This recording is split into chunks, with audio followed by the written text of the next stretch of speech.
Hello guys, ഞാൻ നിങ്ങളുടെ സ്വന്തം ഷെയറുമേ. ഞാൻ ഇന്ന് വന്നിട്ടുള്ളത് നമ്മളുടെ മലപ്പുറം ജില്ലയിലെ ഫുട്ബോളിൻ്റെ അർജൻറ്റീനയുടെ മെയിൻ ഫാനായിട്ടുള്ള നമ്മുടെ സുബൈർഖാൻ്റെ വീട്ടിലാണ്. സുബൈർഖാൻ എല്ലാവർക്കും നന്നായിട്ട് അറിയാം. ഫുട്ബോളുകാരുടെ ഒരു ഹരമാണ് നമ്മുടെ സുബൈർഖ പറയുന്നത്. സുബൈർഖാൻ്റെ വീട്ടിലെത്തിയപ്പോൾ ആകെ അതിശയപ്പെട്ട് പോയിട്ടോ. ഫുള്ളൊരു അർജൻറ്റീന ഒരു കളർ തീമിലാണ് ആ വീട് അവർ പണിതിട്ടുള്ളത്. സുബൈർഖാക്ക് ഈ വീട് പണിതിട്ടുള്ളത് കണ്ണൂരുള്ള ഒരു കാഫി പറഞ്ഞ ഒരാളായിരുന്നു. എന്തായാലും ആളുടെ ഫോട്ടോ, മെസ്സിൻ്റെ ഫോട്ടോ, സുബൈർഖാൻ്റെ ഫോട്ടോ വെച്ചിട്ടുള്ള ഫ്രെയിമൊക്കെ അവിടെ കണ്ടു.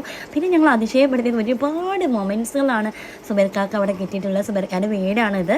ഓക്കെ, ഒരുപാട് അംഗീകാരങ്ങൾ ഈ ഒരു ഫുട്ബോൾ സീസൺ ആകുമ്പോൾ ആൾക്ക് കിട്ടാറുണ്ട്.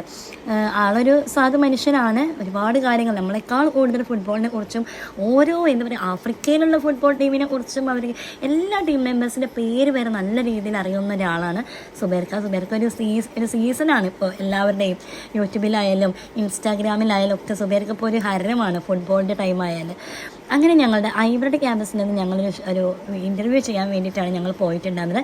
എൻ്റെ കൂടെ ഷാനിദ, നൗഷാദ് സർ, സജന, അങ്ങനെ ഞങ്ങൾ 4 പേരും കൂടിയാണ് പോയിട്ടുണ്ടായിരുന്നത് കേട്ടോ. അവിടെ എത്തി ഇൻ്റർവ്യൂ സ്റ്റാർട്ട് ചെയ്ത് സജനയാണ് ആങ്കറായിട്ട് സുബൈർഖാനോട് സംസാരിച്ചിട്ടുണ്ടായിരുന്നത്. സുബൈർഖാൻ്റെ വീട് മുഴുവനും ശ്രദ്ധിച്ചാൽ നിങ്ങൾ കാണാൻ പറ്റും. ഫുള്ളൊരു അർജൻറ്റീന കളർ തീം വെച്ചിട്ടുണ്ട്. ക്ലോക്കിൻ്റെ ഉള്ളിൽ വരെ ഒരു ബാളിൻ്റെ തീം വെച്ചിട്ടാണ് ചെയ്തിട്ടുള്ളത്. എന്തായാലും നമുക്ക് സുബൈർഖാൻ്റെ ഇൻ്റർവ്യൂ എങ്ങനെയായിരുന്നു, ഇൻ്റർവ്യൂവിൽ കുറച്ച് രസകരമായിട്ടുള്ള ആളുടെ കുറച്ച് സംഭാഷണങ്ങൾ കേട്ടാലോ.